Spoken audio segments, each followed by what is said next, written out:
Inizio subito a fare una domanda al regista Arnaldo Catirani. Il film prende ispirazione dall'opera di Claudia Salaris. Cosa ti ha affascinato del libro, ma soprattutto cosa pensi ci sia di affascinante nella figura di Annunzio e in questo periodo storico anche poco raccontato?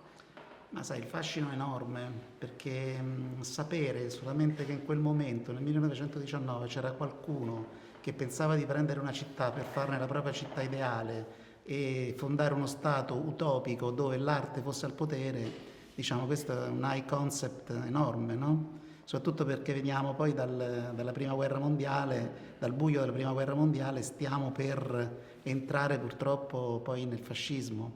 Quindi pensare solamente che qualcuno avesse ideato e avesse avuto questa forza e soprattutto questo seguito per poter pensare ad una città d'arte, come lui la chiamava, la città viva, sono elementi assolutamente affascinanti che mi hanno preso e proprio su quello ho voluto costruire una storia che fosse poi la storia di questo film, insomma. Grazie mille. Riccardo Scamarcio, Pietro è un personaggio diviso tra ideali e dovere. In che modo hai lavorato su questa doppiezza morale, anche questa ambiguità del personaggio? Sì, è un personaggio appunto ambiguo che lavora per l'ufficio affari riservati, che era una specie di servizi segreti, comunque per conto di Mussolini e che da qualche parte è lì a Fiume per controllare e ufficialmente per aiutare D'Annunzio in questa sua impresa. Però è un personaggio che ha un passato strano, ambiguo, è figlio di una famiglia molto umile, e quindi un uomo che si ritrova ad esercitare il potere, e quindi in questa rivalsa sociale anche, no? Che porta dentro di sé, insomma, condizionerà alcune sue scelte all'interno della storia che raccontiamo. È un po' un personaggio che deve da qualche parte fotografare un movimento, una dinamica, la nascita di una dinamica da qualche parte che poi porterà al fascismo.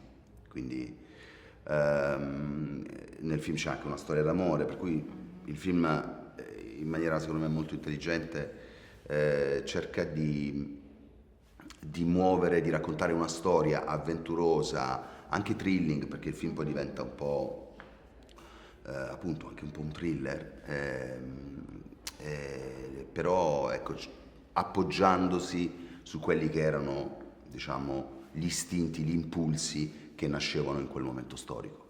Ok, grazie mille. Maurizio Lombardi, tu interpreti il poeta guerriero. Come sei entrato in contatto con questa figura? Ti sei informato su Fabrizio, sì, su D'Annunzio o hai seguito più il tuo istinto interpretativo anche insieme al regista? Ma entrambi, guarda, è nato insieme ad Arnaldo perché la storia richiedeva un D'Annunzio comandante, un D'Annunzio rivoluzionario, dei tanti D'Annunzi che sono stati fatti da D'Annunzio stesso, perché D'Annunzio era un grandissimo attore e poteva cambiare in quanto artista, personalità. Qui era il D'Annunzio guerriero, il D'Annunzio che fonda un sogno e siccome la sua radice è quella di innovatore e d'artista vero, che infatti ha fatto della sua vita l'arte, usava invece che i colori, il marmo o la musica, lo usava il genere umano e lì a Fiume ha costruito un'opera d'arte fatta di esseri umani, uomini e donne, portandoli alla parità totale. E quindi io mi sono solo lasciato trasportare da questo enorme fiume di Fiume che poi scaturisce nel personaggio di D'Annunzio.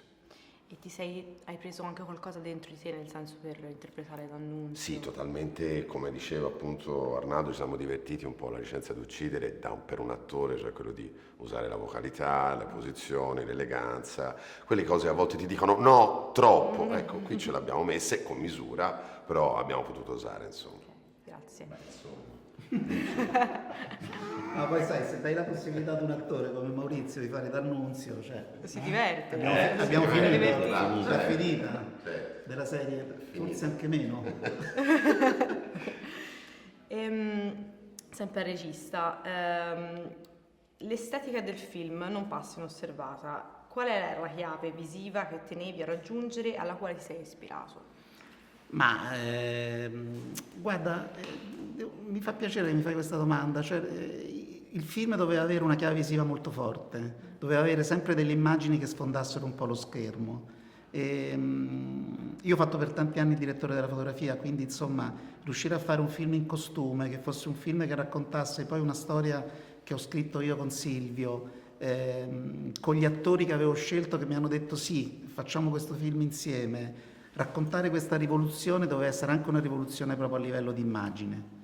E quindi, sai, lì l'ispirazione, siamo in un momento assolutamente, cioè c'è tutto il futurismo che sta prendendo piede, l'astrattismo, cioè c'è tanta roba dietro quelle immagini che vediamo. Ho cercato di raccontarle al mio meglio in maniera anche molto poco teorica ma molto istintiva. Cioè, raccontando questo film per immagini ho cercato di raccontarlo un po' come D'Annunzio raccontava la sua vita, insomma, quindi senza teoria ma con molto cuore.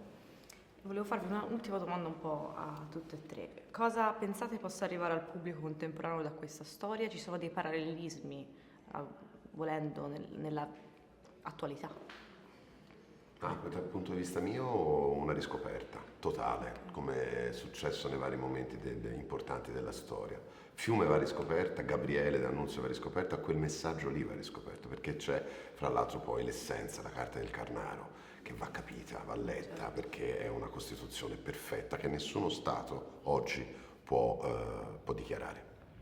Ma per me, sai, fondamentalmente credere che le rivoluzioni sono ancora possibili e che i messaggi positivi, e che la cultura veramente è la base della rivoluzione, come dice D'Annunzio nel suo speech, nella sua carta del Carnaro, che poi è una cosa che ci siamo inventati con Maurizio.